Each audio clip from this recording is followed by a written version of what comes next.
The story itself is very simple. Some guy gets into a car, drives to Nevada, has an incidental meeting, keeps driving and returns. It is entirely a linear story in the telling, one event after another, in what is apparently a straight line. But the whole power or success of the story resides in a second or a third or fourth level of analysis where one asks certain questions. You can begin at the very beginning.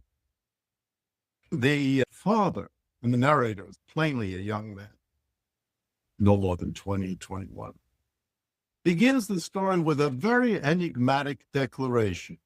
To go 10 miles is to go 5 miles and then 5 miles further. What on earth does that mean? It's trivially true, of course. 5 plus 5 equals 10. But what is the role in the story? That's one question, because the story begins with that remark and it ends with that remark. The story obviously begins in a certain environment in New York, and the narrator has purchased for him a car called an Oldsmobile. Now, you could ask, is there anything relevant about that particular word, old plus mobile? It's an open question at the beginning of the story because he could certainly have driven a Chevrolet, a Buick, or a Cadillac, the 4 other cars accessible at that point in time. And since the story is talking about the American West, and the narrator is claiming to be the only man alive who can remember seeing it, we know it's not a contemporary story. It's set either in the 1940s or 1950s, but before the advent of the interstate highway system. And so the story contains a lot of different, I'm very reluctant to call them symbols because that's such a freighted word. It suggests something unwholesome about literary analysis in general, which is the hunt for symbols. But it's perhaps the only accessible word, certainly the only one I can think of. There are a number of things in the story which carry far more weight on a second or third reading than you would imagine from a first reading. For example, a wheel breaks down somewhere in Nevada. That is a circular object, and it has to be replaced. And that is the dramatic fulcrum of the story. A wheel is also a geometrical object. It is a circle. And to go back to the original declaration of the story, to go 10 miles is to go 5 miles plus 5 miles. Invites the question about the underlying geometry. One way of going 10 miles is to go in a straight line. And that is exactly what the narration suggests. The narrator is going in a straight line from one side of the American continent to the other. Another geometric object is a circle. You can go 10 miles by going 5 miles and then 5 miles and returning to the place from which you started. That's circular. The appearance of a wheel, a defective wheel that has to be replaced, and when it is replaced, restores everything to the state it was before. The narrator looks at his car and says, it looks exactly the same. The young woman says, beautiful car. There's no difference, but the wheel has been replaced, suggests that there is a hidden preference in the story for one geometric shape, the circle, as opposed to another, the straight line. And when the narrator continues the straight line to San Francisco and then returns to New York, the circle has been complete. So this suggests 2 levels of understanding of what is a fairly simple, straightforward story. And there are many others I could mention. For example, in the story itself, the sexual tension is, of course, obvious. It's not implicit. It's right there on the surface.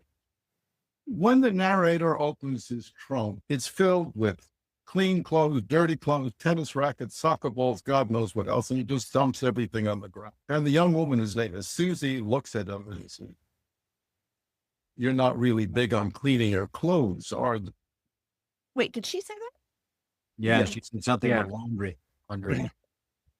Now, at that point, there should be a kind of trigger at work. Mary Douglas, the anthropologist, in 1966, published a very influential book called Purity and Danger. She was a very good anthropologist. I happen to know her. And she remarked about dirt, quoting William James, but not attributing the quote to William James, that dirt is matter out of place. And that's exactly what those disheveled clothes in the trunk of the car were, a matter out of place. The clean Oldsmobile, the white wall tires, the straight line, the route towards San Francisco, and a mess in the back of the car. The narrator dumps everything onto the ground. And when the spare tire has been put on and the deflated tire taken off, the young woman says to the narrator, "Put the tire on top of your clothes." Why does she say that? Put the tire on top of your clothes. One thing that means is that she has come to recognize the hopelessness of any kind of connection with the young man. Because the hope of a connection lies with matter out of place, those disorderly clothes. And now she's telling him, put the old tire on top, put the circle on top of the clothes. Of course, the circle is in its own way broken because the tire is filthy. She's ignoring that. She said, put it on top anyway. Restore the equilibrium, get back on the road. That's exactly it. And both parties understand it, and neither party is able to explain.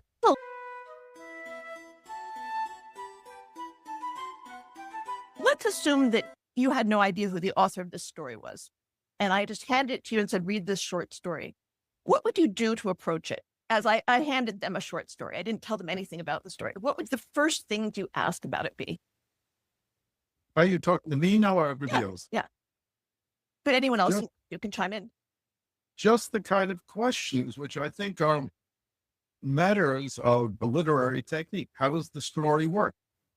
Any work of fiction is not simply a narration. Narration is one thing that one does, but it doesn't belong in fiction.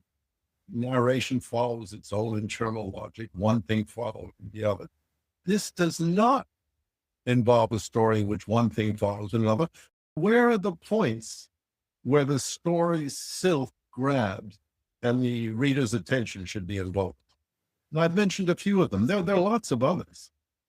There are. I'd like to know, this is a story that requires the reader to supply the backstory.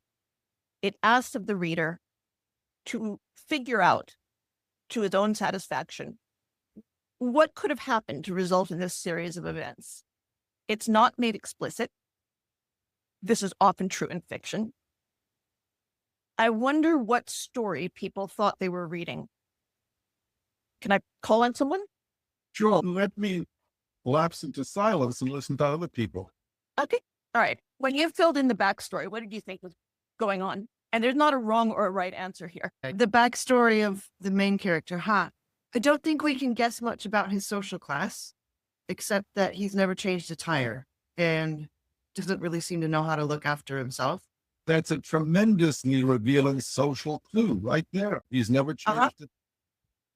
Yeah, absolutely. And then from the beginning in New York, so you don't really know if that's a class thing or if it's a city kid thing, but he's bought a secondhand car, I'm guessing. Was it 98 Oldsmobile?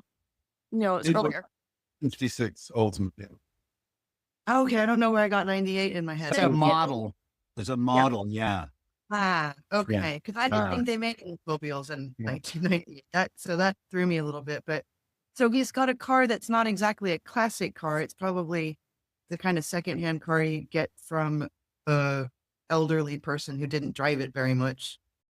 The story is set too close to 1956 for the Oldsmobile to be even considered a classic car. It's a classic car today, but 1956, 1963, before the completion of the internet, It was just a very good car. That's all it is or was. Okay.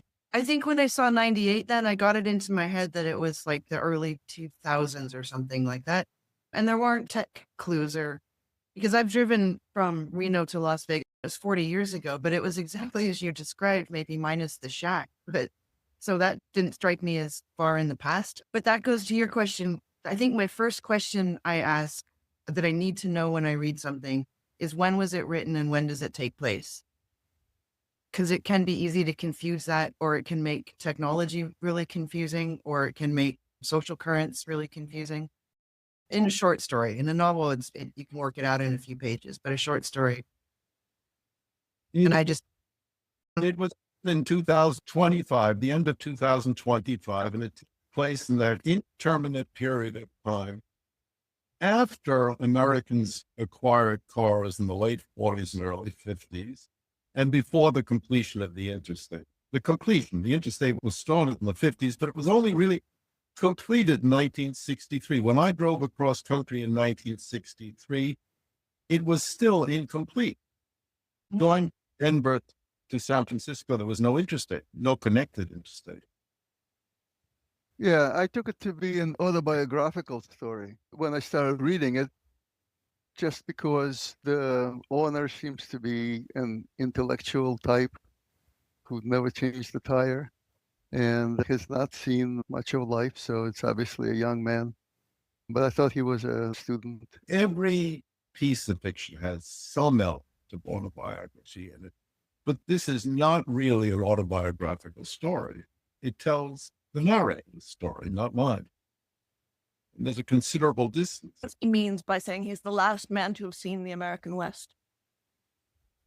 I wasn't sure, but my guess was the point being made was that we essentialize things in terms of the first time we see them. So to him, the West is always the way he experienced it when he first drove through it the first time. I don't know. Don, what did you think? I don't know. I read that at first very literally, and now that we're talking about, like, wait a minute, it's a literal statement. I don't know if you could really pin down a last man who saw the West, and when did the West actually disappear? There are ways to think about that. The famous thesis about the American West, the Old West, the mythical West, is that it came to an end in the 1890s. That's Fred Turner's famous thesis about the frontier. And it had driven American history for almost 175 years. And roughly in 1890 or 1895, it came to an end after Pacific. There was no further frontier. Frederick Turner is always at the background of the story, background of any story dealing with the Old West. But when the narrator begins the story by saying he is himself the last man alive to have seen the American West, that gives you an important clue about an additional character of the story, the author. And he must be an old man, not a young man, because if he were not, then there would be lots of other men who could remember the Old West. So the author and the narrator are establishing a certain temporal distance, old on the one hand and obviously young on the other. Part of the motor of the story driving it, because you are forced as a reader to say, look, here is one event, here's another event, third event. We're going from here to here to here, and certain things happen. But the narrator is backstopped by the author who is telling the story. The narrator is living it, and they both exist in a symbolic world.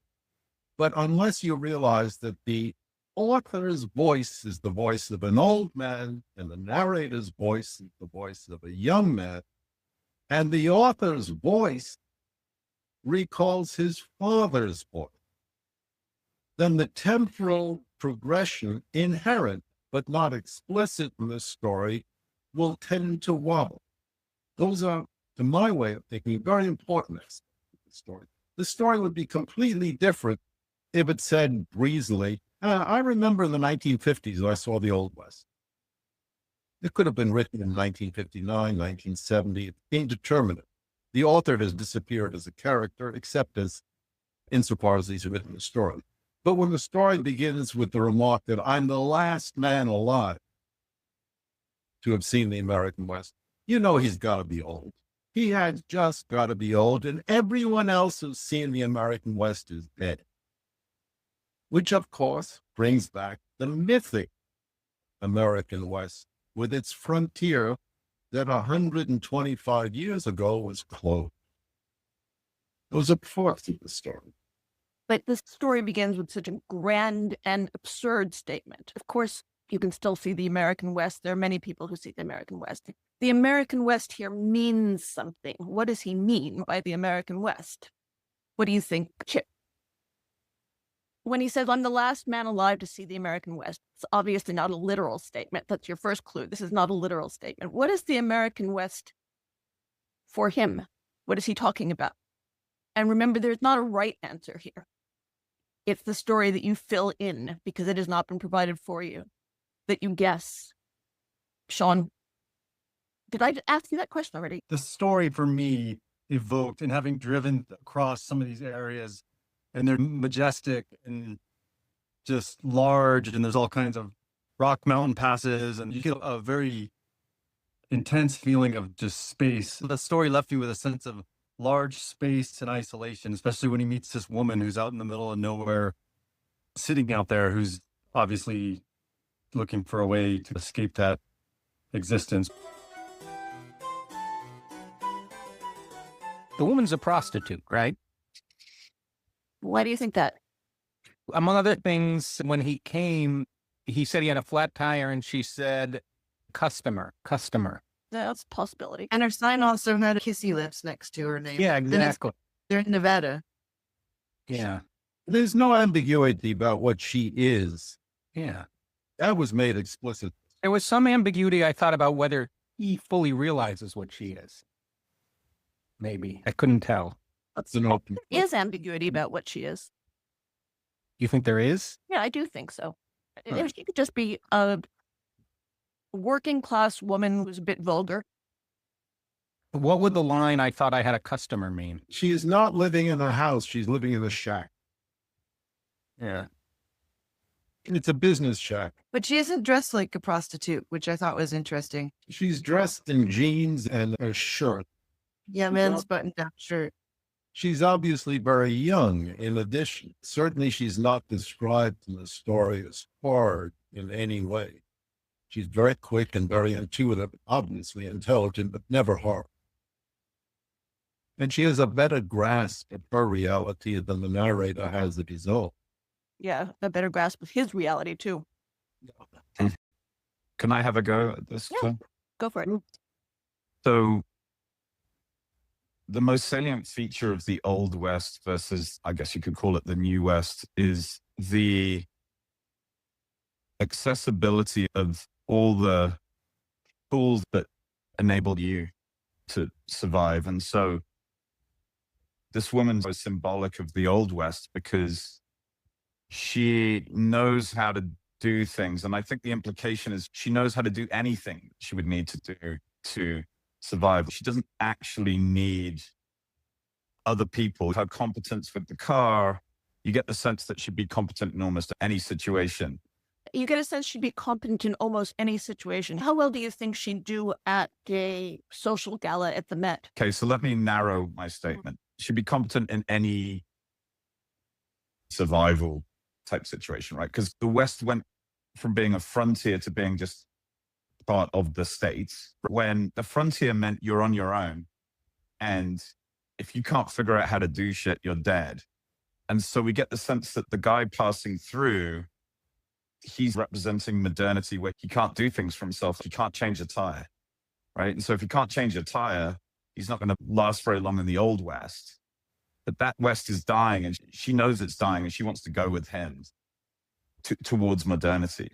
I think that one point that should be stressed, at least from my point of view, is that when we talk about the Old West, the West, which closed its frontier in the late 19th century, before the frontier was closed, before, in the 18th and earlier parts of the 19th century, it was a part of the imagination in which one just could keep going in a straight line. To go 10 miles, to go 5 miles further.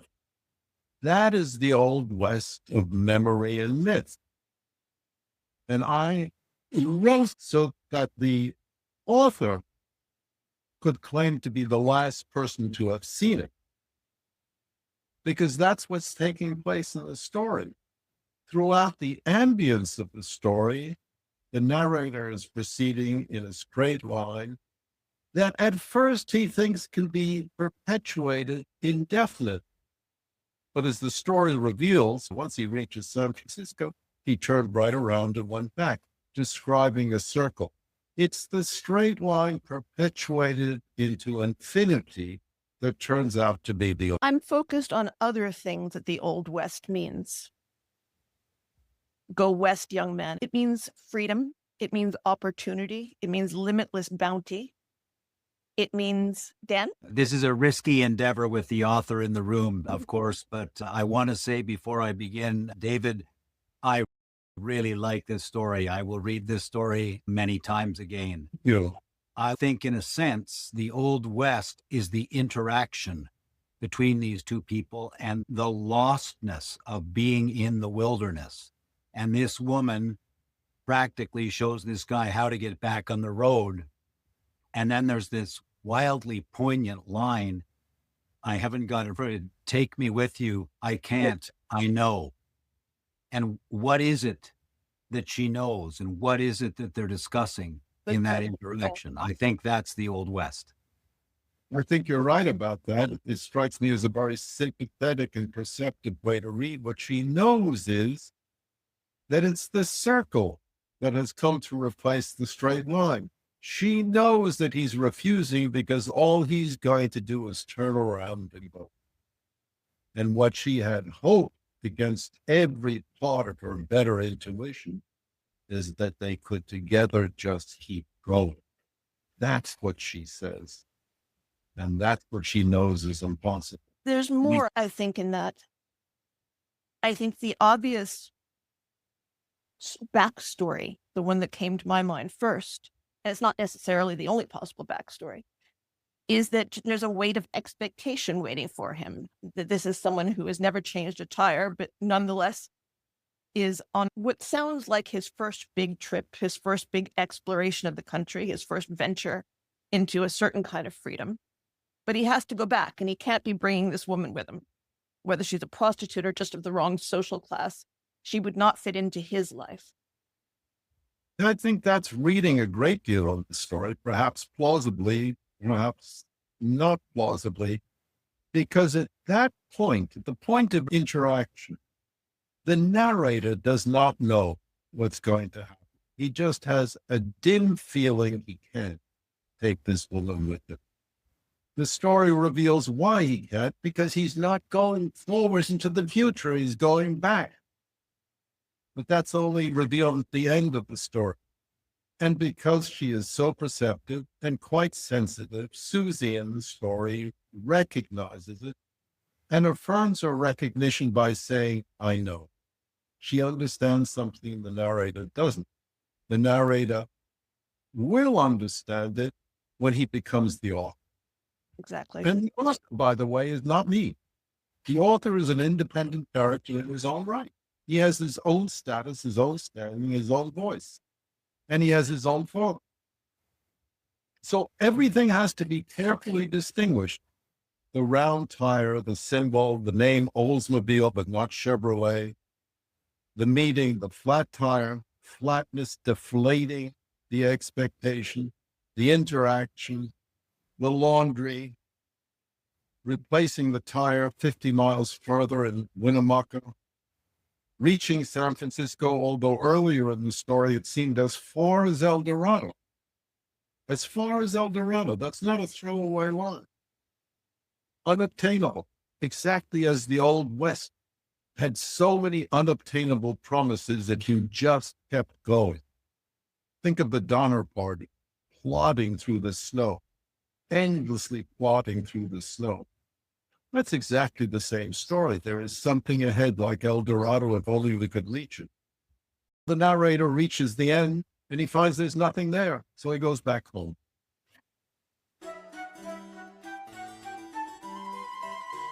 So how to read is a question that has been addressed by very significant literary critics. And basically, for me, it breaks down to the esoteric and the esoteric. What do the lines say? And what is said between the lines? So what is expressed, what is implied, what is obvious, what is sensate, and what belongs to consciousness rather than what belongs to the visual field. And this is writ large in the ambit of literary criticism. This is not an original thought by me by any means. But the idea of the West in this instance is the creation of self-government, that those who belong to the West did not bring Washington with them, did not bring the British Empire with them, did not bring a parliamentary tradition with them. They created self-government out of their boots and shoes. And that creative process by which to self-govern was their gift. And the correspondence between what Lincoln says in his speech is basically what this story says, which is self-governance is the only governance, and that governance will be of the people for the people. And so the commonality between the two stories is, does America have the ability for individuals to serve the collective interest according to a body of laws, or do they go off in their narrow pursuit of self-interest, which are not aligned? And so the unison between these two stories is, again, between the lines. And of course, when he gets aboard the technology, that's not self-governance. He did not make that car.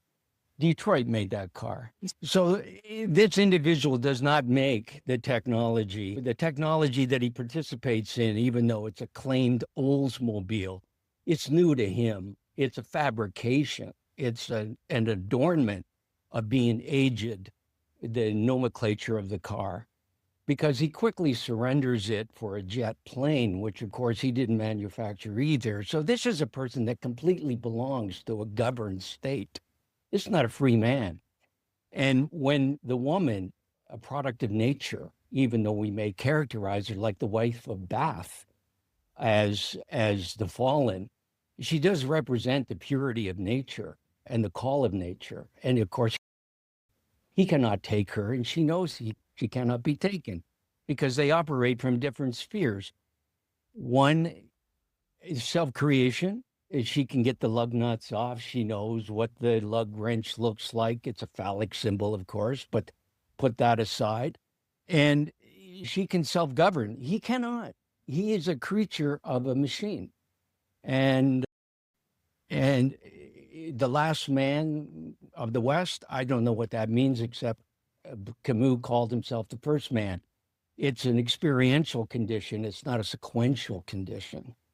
And I don't think he said last man of the West. He said last man to see the West. Either way, the last man is not a sequential event. It's an experiential event. We are our first men. We are our first women. We are in our first with life. So, of course, we are first because we're not last. So it's really just, it's a siren call for status that doesn't truly exist. Not in nature, not sequentially, not in reality. But this is the whole point of reading, how to read. It's not the story in the visual field, but what it is to one's consciousness. Do these stories raise human consciousness? Norman Mailer bewailed the fact that despite being prolific, he never wrote a book that changed consciousness. And it's a very tough ask of writers to create consciousness. David, I believe you said that this was supposed to be around 1956. Is that correct? Any date between 1956 and 1963 works. I thought almost immediately, because it's prominent in the story of US 30, not to be confused with I-30, which is, and I think 50s, I think interstate, or at least the proclamation of establishing an interstate highway system that predates the interstate system. The traveling from coast to coast isn't just getting on I whatever and driving straight line for days and days. Sure. It's a Part of the story. and I didn't know if that figured prominently in how you thought of the geography of the story. I wondered how much that played into what you were thinking here. The geography of the story is, of course, important, but the actual nature of the route is super important. He's traveling on one of two routes, US 30, US 40. In addition to US 66, the only way to reach the West Coast. They were very well maintained. 2-lane highways going and coming. It would be impossible to pitch this story on an interstate. Would make absolutely no sense. But 2-lane highways pass through all the small towns of Nevada and Utah, California. They ascended all the mountains by switchbacks and descended by switchbacks. They were serviced intermittently by gas stations, which were right on the road itself. And they had a degree of intimacy with the ground that is inaccessible to anyone traveling on an interstate. Above all, it is the bidirectional nature of these roads that figures in the story, because every step or every mile the narrator takes forward, there's an equivalent step or mile that it's possible to take back. Rachel, if you were to just really crudely say what you think the backstory is, you can make it up. Just whatever you think is, whatever's the backstory that came to mind. I guess the era about right. And young guy going across the country. We don't know why, except he seems to be chasing El Dorado. He meets a girl. And you have two myths meeting, right? He seems to be wealthier, athletic, probably good looking. He catches her attention. And she's the rugged individual that you would expect of the West. He doesn't even know how to do his laundry or change a tire, so he's clearly single.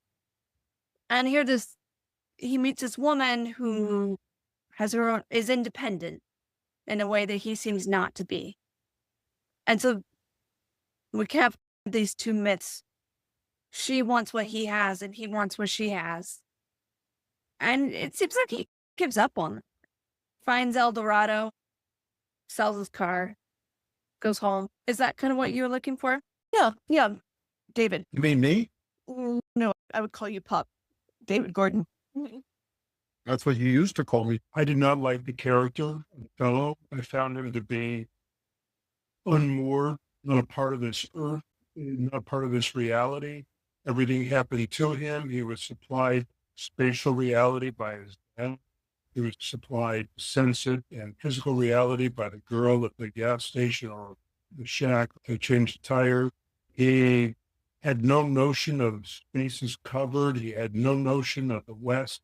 He had no understanding of anything.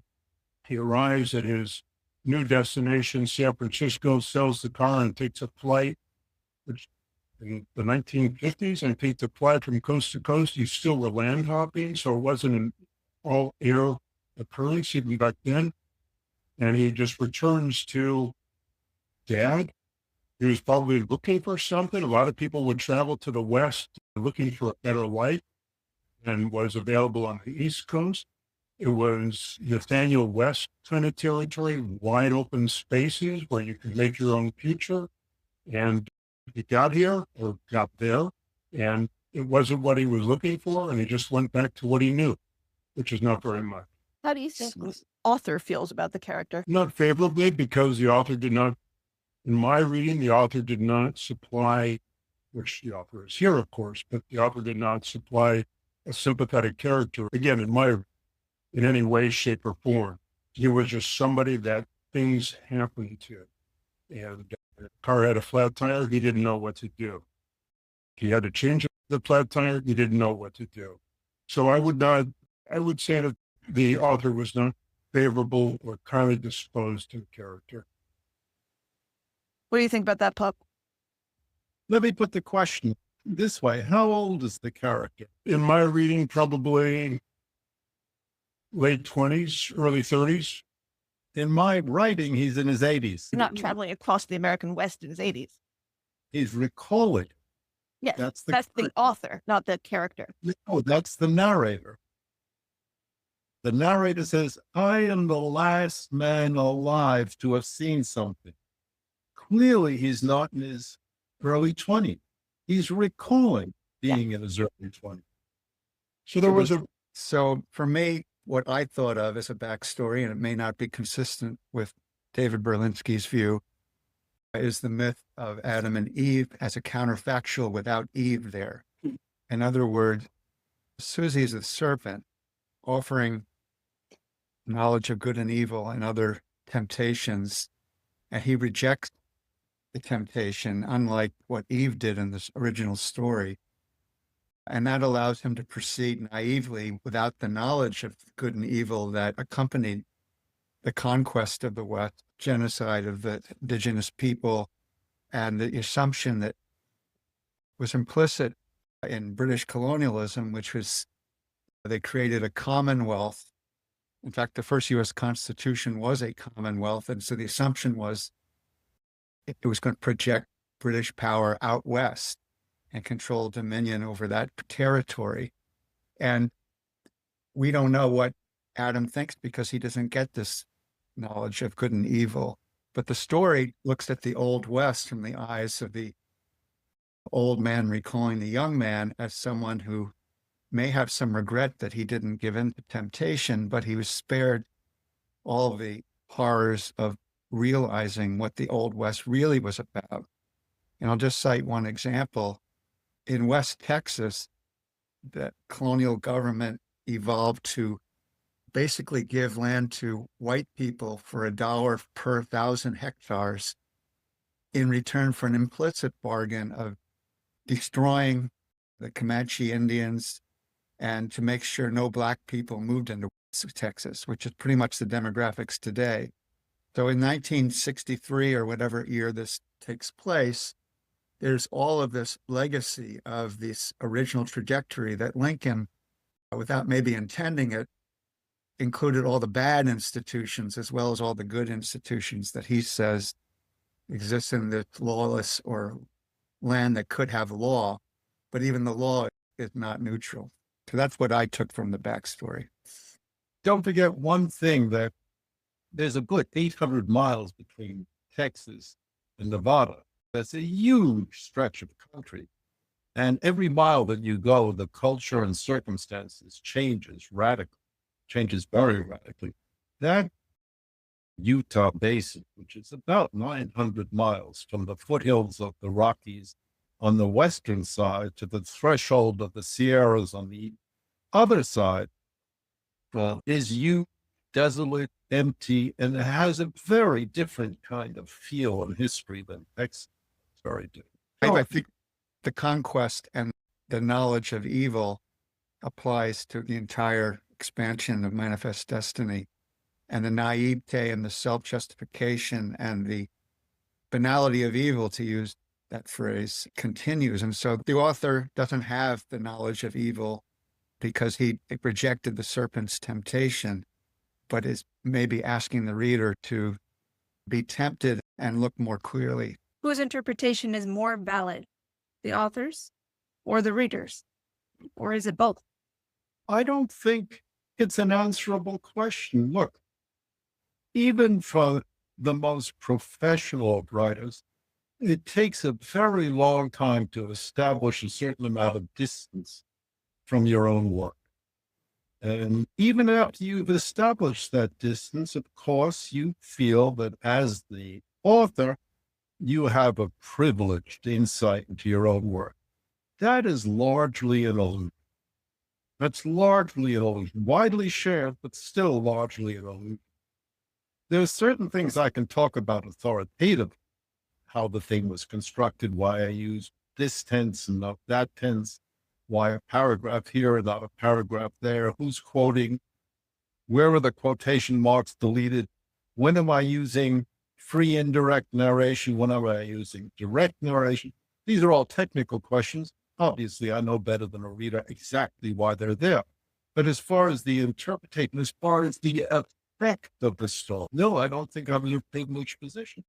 Once the author has published a story, it belongs to the world. It would be ridiculous to say that only Shakespeare really understands what Hamlet's about. But there are better interpretations and worse, obviously. And how to read is in some sense developing the skill of coming up with plausible interpretations. That's one of the things. That's one of the things. I agree with that. I think an interpretation has to, in the first place, it has to be closely tied to the text itself, to the very words in the text. Because otherwise it's not an interpretation, it's the fantasy of an interpretation. By the same token, if somebody is commenting on the meaning of Hamlet or any of the Shakespearean plays and does not know the text very well, cannot quote or cite the text, then the interpretation is inevitably flaccid, has very little interest. I think that's absolutely correct. There is a discipline to critical reading, no question about it. Interestingly, so far, no one has brought up what I think is the hinge point of the essay. When, Josh, you go ahead. I doubt I'm thinking of the same thing you are. But one thing that I did notice was that when she went inside and she was going in and she said to him, "Stay where you are." And he said, "I'm not going anywhere." And she said, "Oh, I bet you're not." And then when she came out, the narrator mentioned that her face was all wet. And I presume that was in there for a reason. I wasn't quite sure, although I was speculating about what it was. One of the things that for what you were talking about is a lot of time I wasn't sure if there was supposed to be a specific message or metaphor that I'm trying to tease out, or if it's all just more open-ended and it's only supposed to raise questions. Like, for instance, in that case, I don't know I guess I thought, was there supposed to be a message there with their face being wet? Was it because she figured out he wasn't a customer, so she wiped the makeup off her face? Or she was like a seduction? What was there a particular reason for that? What's the obvious explanation if a woman goes into, or a young woman goes into her shack and emerges with her face wet? She's washing the face? She's washing her face. Okay. But why is that information there? Because she's interested in the young man. Okay. And he realizes it when she comes out.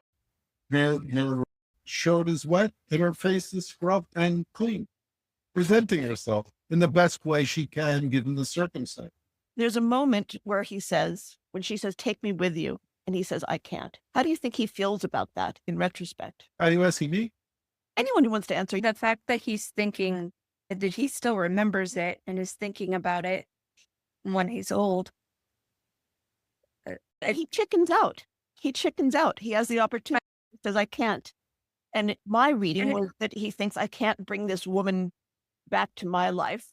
I can't do it. And I'm not the kind of man who can just run off and have an affair with this woman. I'm not capable of it." He chickens out.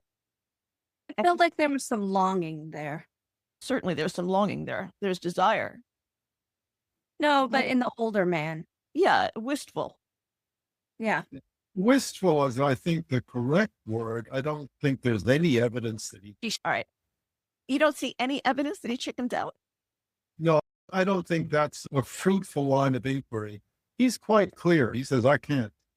No, that's not the way a man speaks when he is hesitant and about to indulge in cowardice. He simply can't. And that's not explained in the story, neither by the narrator in person at the time, nor by his much older self. But as someone just remarked, that is an accurate representation of emotional tone. Recollected in old age, it is wistful, because there's obviously an attraction that has fluttered out, it hasn't gone anywhere. But I can't. Go ahead. Sorry, David. So he can't, I think Claire's point is he can't, because of some sort of social programming. He's clearly very densely connected to the modern world in a way that the woman was not. She's a force of nature where she's competent, but she's not densely connected to all these other aspects of the world that we live in now. When he says he can't, obviously, it's not the case that he physically can't, about many years later. So clearly the reason he can't, it does tie back to social reasons. The barrier lives somehow within him It's and very his much my reading. programming. I think it's important that the story begins and ends with his father. There's an expectation Yes. of him. There's a family that weighs on his mind. I think Susie is more than Susie in a serious way. I think that she is the Old West, and he cannot take the Old West with him. It's just an impossible proposition. So I think it's happening on two levels. There's a 20-year-old young man who, I agree, there's a socioeconomic thing going on here, a cultural thing, but it's much more important than that. I think this, for that reason, she's the Old West. Jonathan? Is there significance to the mechanic telling him that the car is going to go to the moon and back and then it breaking down? It's a flat tire, so the car didn't break down exactly, but seems to be a contradiction there. No, every car is liable to have a flat tire. That doesn't mean any kind of mechanical breakdown. It means it's the flat tire rolled over a nail. No, I don't. I think it's terribly important to the story that he's forced to stop where he stops because his forward motion is impeded. It's not impeded by mechanical breakdown, but it's impeded anyway. He has a flat tire. So that forward journey stops.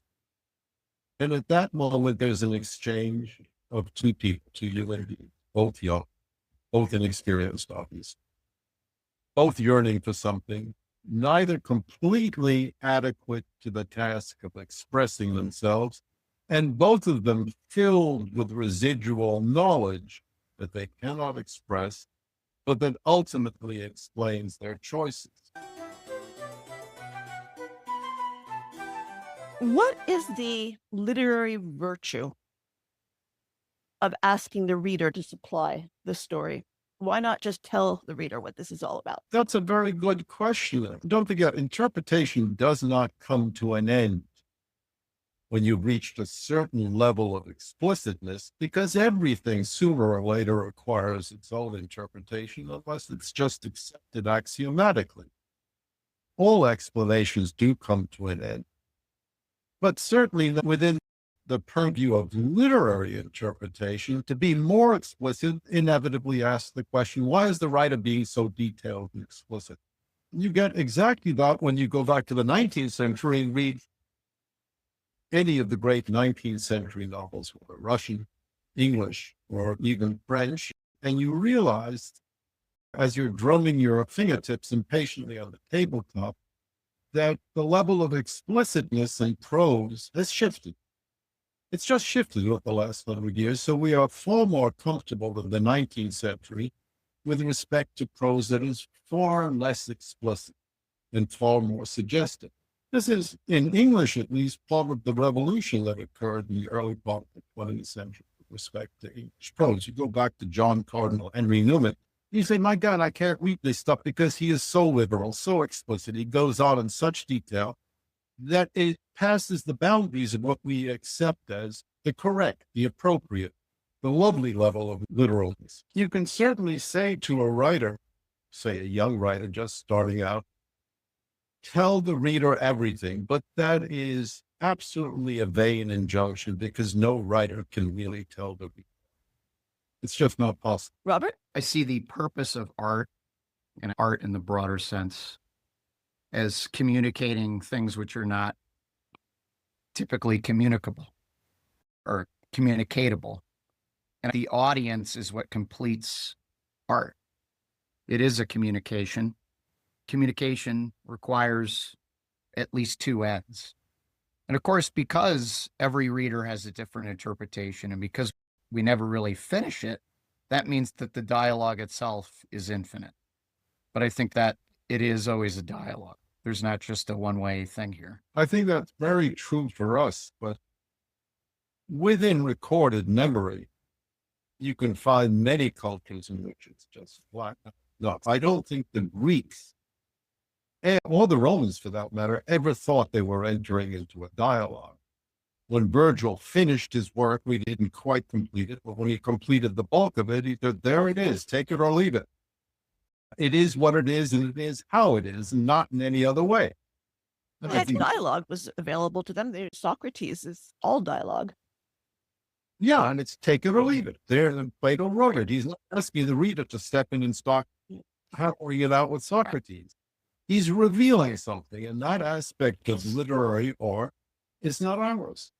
Nobody is coming out with a revelation on a take it or leave it basis. Everybody accedes to the governing principle that a dialogue has to be established between writers and readers, and the readers have something to offer. All I'm pointing out is that this is a relatively recent and completely contingent development in the art of reading. It is not something that would have occurred to Milton or to Dr. Johnson. You did not write this way when you were younger. In English? English, yeah. Or in French. I had no idea how to write when I was younger, like every writer. I had no idea. What story did you supply as the backstory? It's just a gray mist when I think about the backstory. The father is an incomplete figure. He only appears one quoted line text. The son is an incomplete figure because there are very few real indications of class, economic status, social role, education, none of that. He gives no indication, for example, of being particularly well educated, any better educated than Susie. He only has a few lines of dialogue, and they're really no better than, in terms of their essence, than anything Susie said. If anything, Susie is plainly the more perceptive and quick of the two of them. I don't think Susie represents the Old West. She happens to be in the Old West. I think the narrative tension in the story arises from just the backstory, I imagine. It's a trip. It fulfills a certain part of the canonical literary form. It's a young man and exploration. I don't think the young man has any firmer grasp or any better entitlement to the technology that he has than Susie does. We're not given enough information. We're given only one clue that there is a much closer connection between father and son and mother and daughter, because the mother doesn't appear in the story. Susie's mother, any family doesn't appear. And so the background remains as a gray mist because it can't be pinned down from evidence in the story. Of course, there is the fact that he owns an Oldsmobile. But as someone pointed out earlier, can't quite remember who it was, that was an easy act in the late 50s, early 60s. Cost no more than $200 at the time. Those cars were relatively cheap and abundant, of course. And he manages to fly back. Those are the only two clues about his economic circumstances that we know. For all the reader knows or could tell, Susie may have a stash in that shack. It's just not clear. Simon? Every reader brings their own mental models, plural, to their interpretation of what they're reading. And the more explicit the author is attempting to push the reader towards some specific mental models and some specific interpretations, there's a balancing act, because if you're too explicit, you're trying to collapse everyone towards viewing the writing through a specific lens that you, the author, wants them to view it through.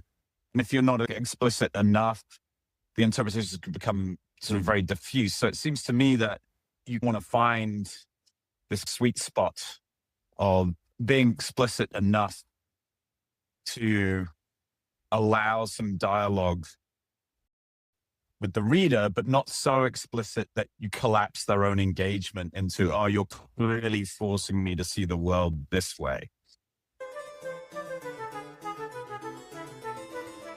I think that's reasonable, but it's also that criteria, that moment of equilibrium between the writer and the reader, changes in every historical era. It changes with every language. It certainly changes as you switch from English to French. completely different operating system at work in French than it is in English. I think any writer writing up to the advent of large language models is just very much influenced by the prevailing system of equilibrium. And the prevailing system of equilibrium since the beginning of the early part of the 20th century, when the Great Revolution took over literary prose, is taught far less explicitness than was common in the 19th. David, can you talk about the principal difference between English and French literature here? No, I don't think I have any kind of expertise when it comes to French literature because I simply haven't read enough French literature. But as far as prose goes, they answer to very different constraints, beginning with the fact that French is a much quieter language than English. English rewards a lot of melodramatic gestures in prose that French simply abhors. That's one big difference. Another difference is the grammatical structure is more finely constructed in French than it is in English. To wit, there are things that are simply excluded from French that are easily embraced in English. You've been writing in French recently, and for the first time, and you've been writing short stories in French. And I think by doing that, you came to a lot of interesting conclusions about what's possible and what's not possible in French versus what's possible and not possible in English. I would be very much inclined to distrust my own conclusions because, of course, they're partial. And of course, I'm not a master of French. I haven't had almost 75 years worth of experience dealing with French prose. And of course, the vast areas of the French language I simply don't know well, especially in terms of vocabulary. But that said, I still insist that it's quite a different literary medium and that it is much further removed from spoken French than written English is removed from spoken English, for example. That there are imperatives on the writer arising from the fact that French is not truly a tonal language, the way English is a tonal language. It's inflected syllabically and not toned. And that all sorts of questions about literary discretion and diction have a completely different answer in French than they do in English.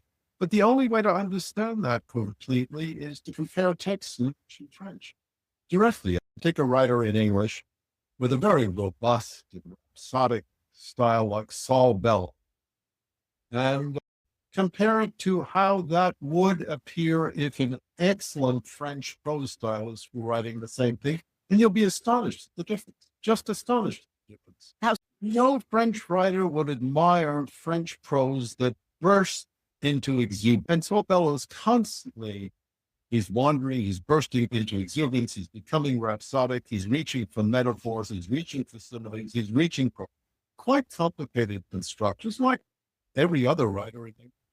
And these just would not be accepted in French. The English writer who I think most closely approaches a natural French style is very controlled, Yes. measured. And you can easily see Naipaul switching to French. Now, I can't switch from English to French. Absolutely impossible. My native voice in French simply is reprehensible. How would you advise people to figure out whether a text warrants this kind of close scrutiny, given that so few people write carefully at this point? And I couldn't even begin to answer that. I think the most important thing is even anterior to deciding whether a text merits close attention, that is deciding whether you like the text, that you feel a natural affinity for something that you're reading in this enormously artificial system of linearization where everything is compressed to successive words, successive lines, prose, not natural. It's not like speech at all. And the first reaction to elicit is, do I like this? Does it grab me? Does it command my attention? If it doesn't command your attention, no amount of discipline is going to take you on a hurdle of discipline. And then you can begin to ask yourself, is there a structure here worthy of admiration, worthy of study? Unavoidable word worthy of study, because anything that you admire, anything that you think is resonant, anything that you think is important is going to require study. And by study, I mean repeated engagement with the text. A work of fiction, a compelling essay, and nonfiction essay, they all absolutely require repeated immersions, and always with a pen or pencil in hand to mark the places in the text, either that you do not understand, maybe you understand all too well and want to emphasize. These are the requirements of attentive reading that have largely been lost. What do you think is lost with it? The whole way of life, the whole culture. Yeah. It's disappearing. We all feel that. And it's true. Now, I'm not saying either it's a bad thing or a good thing, because I'm deeply invested in what is disappearing. I think to a certain extent, all of us are. And I'm very aware of the fact that with the advent of large language models like ChatGPT, many of the assumptions about the nature of language have come under either rebuke or restraint. That's something that has to be accommodated as well. That many of the things we thought about language just don't seem to be true. In fact, the most important thing that we thought about language doesn't seem to be true at all. It's not a symbolic system. It doesn't represent it. That comes as quite a shock for a writer. Quite a shock. But I think every writer who is not just starting out has to recognize that a way of life is disappearing. Just will say one of those magnificent copyists in the 13th century, I'm seeing a printing press for the time, would be forced to recognize that his way of life is. David, can you clarify what you meant by that last statement about it not being? I think there were two components to it. One is LLMs are revealing this, and you said it's not a symbolic system. Could you just clarify what you mean by that, and also why this is a realization that's happening to us now? We've never before had a system that could converse with us. That's a major technological achievement. You can open a computer and you can talk to it. Never before in human history could we come even close to that. But when we look at what these systems are doing in mastering, say, English or French, Norwegian or Russian, whatever, they've really mastered almost all of the world's 6,000 languages, at least where there's a corpus available to train on. We realize what they are: autoregressive systems that simply predict the next word. And from that, they are able to construct the language. That's not at all philosophers thought of as an automated system, a referential apparatus yielding true and false propositions. Not what linguists thought either. Not what linguists thought either. This is a major change in thinking, major change. Maybe this is why I failed my third year linguistic philosophy, because I couldn't understand. I remember I couldn't understand what Chomsky was saying. I'm not as surprised by this. I'm not sure why I'm not surprised. I think you should be. And I think you are not acknowledging the degree of your astonishment, which is easily revealed by a few simple questions. Do you have a dog? Yes, he does. What's its name? Yes. What's Her name's its name? Roxy. Does Roxy? Roxy. Does the sound Roxy refer to the dog? Yes.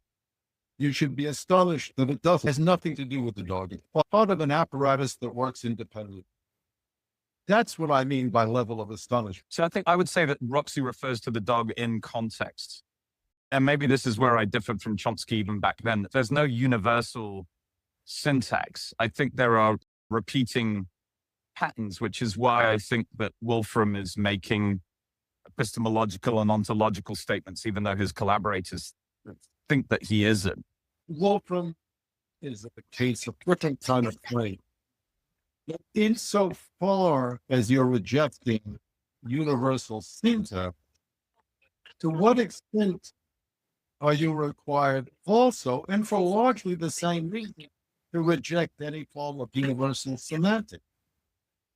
These are neither syntactical nor semantic systems. Language seems to be a probability transition system, and that's all it is. This is shocking. This is deeply shocking. It's so shocking that I can't even really believe it, despite the evidence. Me either. But I'm completely with you on that one, Claire. It's too shocking to assimilate easily. I think I've always believed it. But I've got to figure out maybe I'm just not understanding it. Maybe that's why I'm not shocked enough. I haven't fully thought this through. So again, my lack of shock may just be pure ignorance. I think the answer is much simpler. You're like me, like Claire, you're still immensely attached to an older way of thinking, and you are only able ceremonially to say, I give it up. You haven't given it up. Your dog has a name. Her name is Roxy. When I utter the word Roxy or write it, it refers to Roxy. That's its reference or denotation. Snow is white is true, if and only if snow is white.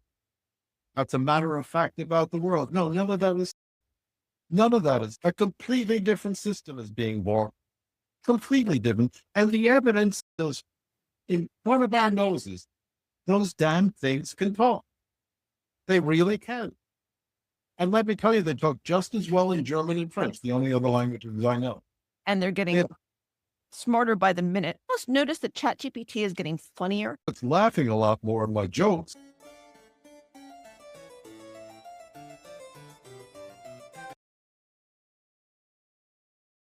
I wonder if anyone has any thoughts about why I decided to pair his essay with the Lyceum address. Because he told me choose anything you like to go with it. And I did it for a reason. Does anyone have any guesses?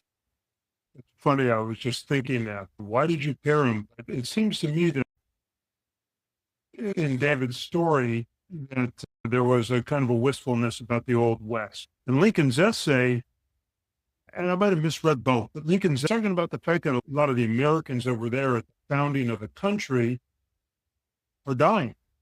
And so we're going to lose that foundational memory. He wants to institutionalize that memory and have some sort of framework for us as a country and as a citizenry to move forward. And to me, those was like an introduction to Lincoln's essay. Anyone else have any thoughts? Yeah. I think Lincoln's also advocating for letting go some of that past sentiment, specifically the passion that was involved in revolutionary thinking that no longer has a place. Now it must be rational. That's what stuck with me. Not the only thing. Institutions are the means of doing that. That was the importance of them. Josh?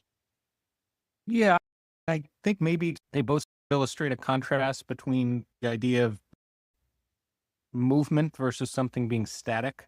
Lincoln's making a distinction between the people who built the country, who were actually creating something from nothing, versus his generation, who he's suggesting their job is more stewardship. Whereas with the story, you're contrasting the idea of sort of a frontier culture versus a culture that's more civilized and less spread out and less sort of unknown. Pop, why did you think I chose it? I'm not sure. This is very early. It's a fine piece of prose, but it's a flawed piece of fine prose. Yep. The great many mistakes that he makes in expressing himself. But what you can see is an unerring instinct for a very rare combination. On the one hand is eloquence, and here it's not particularly impressive. Certainly it's not the eloquence of the Lincoln of the second inaugural address or even close to it. But on the other hand is an iron desire for logical consistency. Lincoln, even in 1838, was supremely concerned that his arguments be not only sound but felt.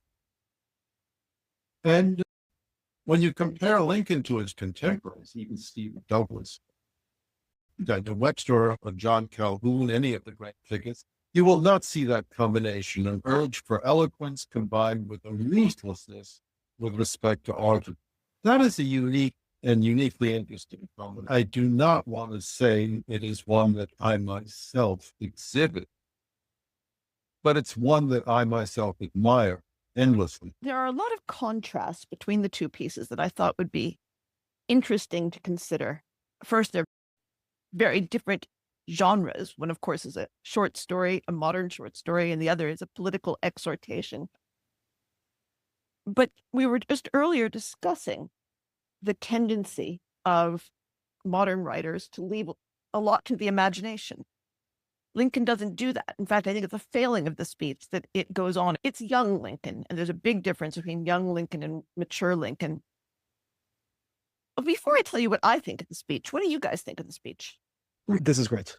I wanted to ask about ambiguity because we've approached it a little bit, but it seems to me that we look at David's piece, and is ambiguity actually key to art itself? Knowing where to artfully place ambiguity in any given piece, in any given art form. And maybe that's what actually makes it human if we start comparing it to LLMs, because if we rest with the ambiguity and if we rest with not knowing, then that's a place where we can actually be humans and just give our own interpretation. Like Sarah in the comments was saying that the girl in the story might have been a prostitute. And maybe that's one possible interpretation, and there are other possible interpretations that we can put to it. And even what Claire is doing right now, comparing the two pieces, that leaves a space for ambiguity as well. So is ambiguity really integral to art at the end of the day? I think there's no ambiguity about the girl in the story. She's certainly not offering dry cleaning services out there in Nevada. She's got a shack with 2 lipstick marks on the wall of a shack, and she regrets not having a customer. What else could she be doing out there? Not dry point etching for sure. The larger question certainly suggests Emerson's degrees of ambiguity is whether ambiguity is crucial, that is necessary for certain kinds of artistic effects. And I think the answer is not clear. It's not clear. Ambiguity has to be carefully distinguished from complexity. I think at a certain level, complexity is inevitable. There's a role for very simple poetry, very simple music, very simple ditties, very simple drawings. But those are not what we look to when we look to real artistic refreshment. A Da Vinci drawing is not simple. A Michelangelo statue is not simple. A Shakespeare sonnet is not simple, and neither is a Shakespeare poem. The role of ambiguity, I think, is much more subtle, and it's very much a recent development. If you look at 17th, 18th, even 19th century literature, French, German, of course, it's then some complexity involved, but not necessarily the kind of ambiguity and subtlety that's involved in the stupendous wordplay that you will see in James Joyce, for example, or in many modern French writers, even in Sartre. What about Shakespeare? He's full of ambiguity. Full of ambiguity. I don't think that's a characteristic mark of Shakespeare. They're full of questions about identity, but that's not necessarily a question of ambiguity. Ambiguity, after all, is a linguistic phenomenon. A word can mean 1 or 2 or 3 different things in context. And there are a lot of puns in Shakespeare. You're certainly right. Too much in the sun will walk, said by Hamlet. There's a play on words and sun, but that's not really what we mean by ambiguous. And ambiguous character development suggests 2 different characters corresponding to the same description. Sun is just a play on words, S-O-N, S-U-N. No, I don't. I think there is something to modernism. That is, there are revolutionary tendencies that took place in the 20th century, late 19th century, 20th century. They took place to a very different extent, Germany, France, England, the United States. But they're there. They're there all the same. A novel like Alexanderplatz, for example, Dublin's novel, simply couldn't have been written 50 years before. Simply couldn't have been written. James Joyce, Finnegan's Wake. Inconceivable to find that published in 1850. So something changed, something in the way we look at literature and appreciate it. And I think with respect to your question, yes, it's entirely true that ambiguity has played an increasingly important role in modern literature. Whether that's going to continue or whether it's going to exhaust itself is very difficult to say. If people still read and wrote, it would be fascinating to see what happens in literature as a result of the encounter with LLMs. It's a depressing thought, I have to admit, because I think the encounter will do nothing for literature as it's understood. and it will do nothing for the improvement of prose, and it will have a degrading effect on all of the techniques and training that goes into forming an informed literary sensibility. That's going to disappear. It's already disappearing. You can all sense it. It's too bad. I think it's too bad. I think something very valuable is disappearing. But I also think it's irrefragable and unavoidable. There will always be people who want to read and write, though. There will always be a very small culture of them. There'll always be people who like to illuminate manuscripts. It's a little different, don't you think? No, I really don't. I think the change is overwhelming. And perhaps it was inevitable that it changed, because if you look at so much of 20th century philosophy and linguistics, it was clear that it was becoming this enormous baroque structure which nobody could really understand or master, with all sorts of claims about language which involved two quite different tendencies. One, a fascination with the mystery and power of language, and the other, a determination to explain it by a variety of artificial, logical, or symbolic systems. That will collapse like a hot air balloon when it was possible to devise a relatively simple system using nothing more elaborate than matrix multiplication, after all, and reinforcement learning. Turned out to be able to speak perfectly good English, wonderful French, excellent German, flawless Danish. That's something we all have to deal with.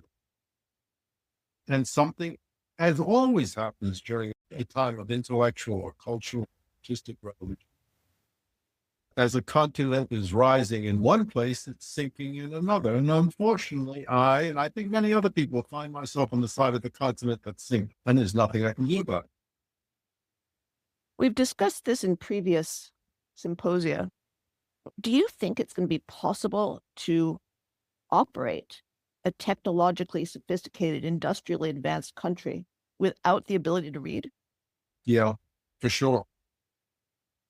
We're just going to more of these very difficult intellectual tests to artificial intelligence. It's happening already. It's happening already. How do people make their peace with a culture that they can't understand? If people can't read Abraham Lincoln, if they can't read a law book, if they can't read a medical paper, how do they function in it? How do you make your peace with the 20th century without being able to understand quantum mechanics and therefore the atomic bomb? You made your peace very successful. Yeah.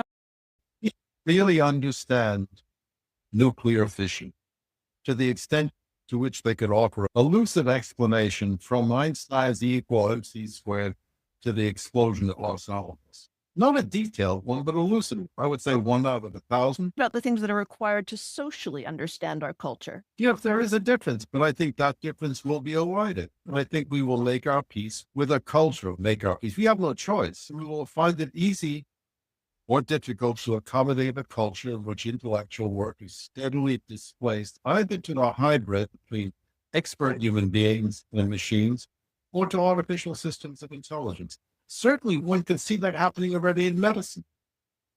It's already happening in medicine. Yeah. They're not as good as physicians, but the combination of expert radiologists and artificial radiologists is just matchless. It's unbeatable. That's different from not being able to understand what Lincoln was talking about. If you can't read that, you can't understand your own culture and your I belief agree. in it. But since the 17th century, the publication of Newton's Principia, very few people have been able to understand their own culture. Very few. Yes. One- And I was first back to Mateo's question about ambiguity, and I think I can take it right back to the Acropolis, and we can look at the two principal buildings and how they evolved, and every choice that the unknown architects made there reflect. You can't look at those and think, but it might have been, but it might. So the ambiguity, I think, is essential to creation. So I don't see it as a choice. I know others may. The other question, what percentage of our current culture do either David or Claire think understand their culture today? That's a good question. I would say a tiny percent. Tiny. Well, And is that the reason we're sinking? That this tragedy you're speaking of, and I'm not exaggerating that this sadness, is that not the reason? Is because we're already at too small a fraction. I never meant to say that. It goes way beyond what I feel reasonable about affirming. Because I think the proportion of people who fail to understand their own culture has remained relatively constant since the 17th century, the advent of the scientific system of belief. Before the 17th century, I think you could very rationally say a much more significant portion of the culture educated within the Christian church had a very good understanding of culture. Maybe not the ramifications of political intrigues, but the basic structures were clear. Basic intellectual structures were clear. The basic intellectual structures of the 20th century, involving, on the one hand, mathematics, on the other hand, theoretical physics, are anything but clear to the majority of people. Anything. So I think that's a very considerable difference. Whether that is explanatory, I just don't. There are a lot of different things happening at the same time. I still think there's a difference, and I need to think a little bit more about what that difference is precisely. But the way that most people don't understand nuclear fission doesn't prevent them from being fully part of our culture and fully part of our political life and fully part of our social life. If you can't read the basic historical texts of your country, how do you participate in its shared values, in its sense of where it came from? If you can't read the law, how do you understand why you're being put in prison? I think these are all good questions. I think the percentage of people with respect to competency in the laws roughly stay the same. Virtually no one who's not passed through a law school is competent in law make any sense of the legal system. I think the basic text, the basic historical text, that's an interesting and important question, but it doesn't address the point I'm making that in terms of the most important intellectual currents of life, most of us don't understand them. They're just a complete mystery, an enigma. I'm going to say goodbye to everybody. We've reached the 2-hour mark. All right. Thank you, Pop. I'll take over from here. We'll discuss Lincoln, but Thank you all so much for joining us. Thank you. Pleasure. Thank you. I have a lot to say about Lincoln. I chose Lincoln first because it's an example of a very different kind of goal. Lincoln is trying to do something very different, but because I thought they were two interesting ways of looking at America. One from the young Lincoln speaking as a young man. It's a very significant speech, and it's not his greatest speech. It's not the Gettysburg Address. It's not the second inaugural, but I chose it because it's a young man's speech about a young republic looking forward. And I thought those are good bookends. One of them is an old man looking back on a certain America that's gone, and Lincoln is looking forward to an America that might be. And it's incredibly prophetic, isn't it? It's creepy. Creepy. Yeah. Yeah. I thought it was funny. There was a line in it, and you mentioned it in what you wrote, something about a towering genius. Mm-hmm. And he was referring to the idea that if Americans lost interest in the rule of law, some towering genius would come along and subvert it. In this telling, Towering genius close to a towering genius is Donald Trump. Yeah.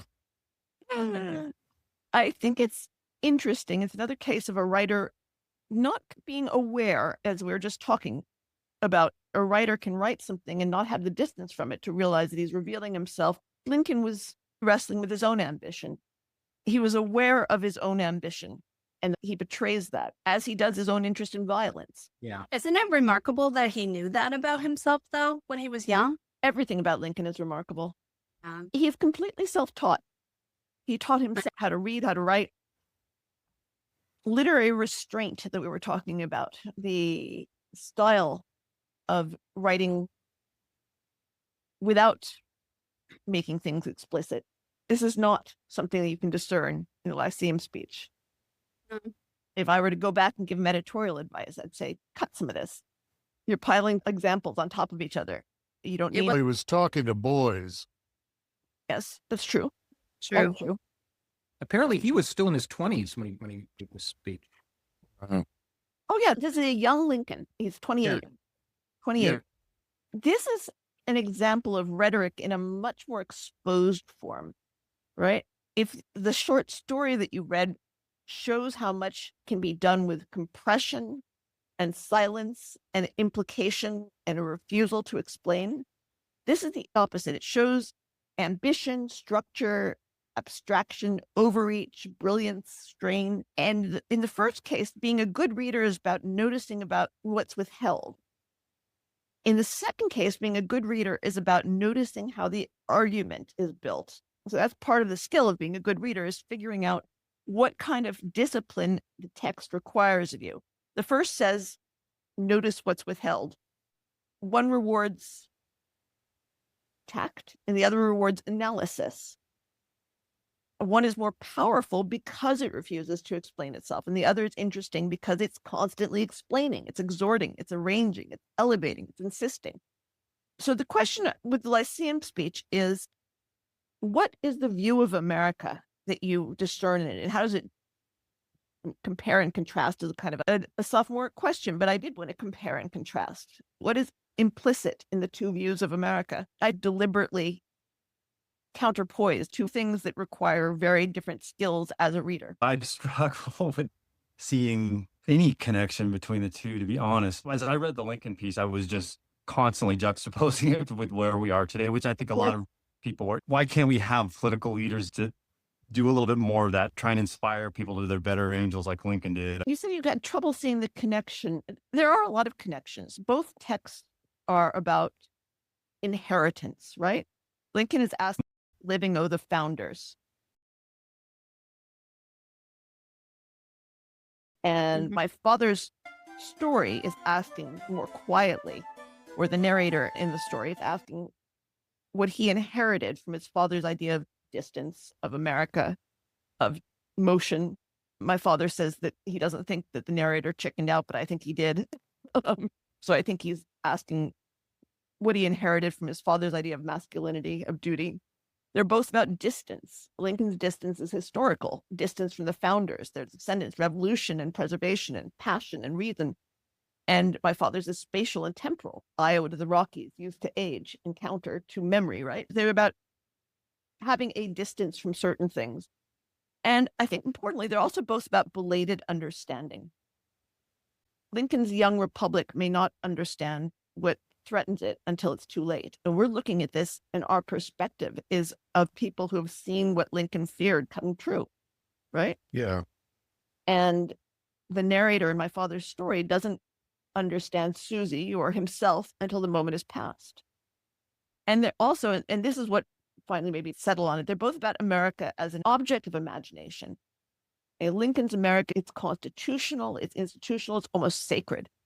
And the America in the short story is vehicular, it's erotic, it's empty, it's westward, it's cinematic, and it is already vanishing. It's at the end of this experiment. Lincoln is still at the beginning of the experiment. And they're both narrated from the shadow of loss. Lincoln is trying to prevent it. And the narrator in my father's story is remembering it. Now I understand. I wish I had you here looking over my shoulder when I read it, because now I understand it much better. Thank you, Claire. Me too. I didn't want to spoon feed it in the introduction because I thought we would talk about it. I'd see whether people had other ideas. That's what I. Yeah, they both draw a contrast between America as a project and America as a frontier versus America as something that's more completed, like you said, inheriting or trying to preserve. About the phrase last man alive, it also gives the story a retrospective loneliness, right? Being the last man alive for anything is a lonely position to be in. And he's not just remembering the West, he's remembering a self who has disappeared, a self who could once encounter it. The American West is gone because the young man is gone. The car is gone. The road as myth is gone. Susie's almost certainly gone. The father's world is gone. What remains is the sentence and the wound that it protects.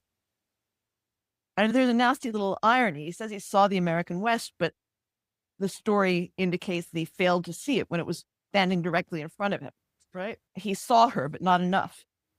And that's where the line, he looked at her without trying to look at her, as the whole failure in miniature. So I'm the last man alive. I take that to mean I once glimpsed the vanishing American promise of distance and freedom and danger and self-invention, but only later understood that it hadn't appeared as a landscape per se, but as a human summons that I failed to answer. All right. Does everyone feel that they're a better reader now? I was already perfect. I felt the discussion was very valuable, actually. Good. The training is much better. Really, the only way to become a good reader is to do it. It's very hard to impart any universal tips and tricks. The only way to become a good reader is to do a lot of it.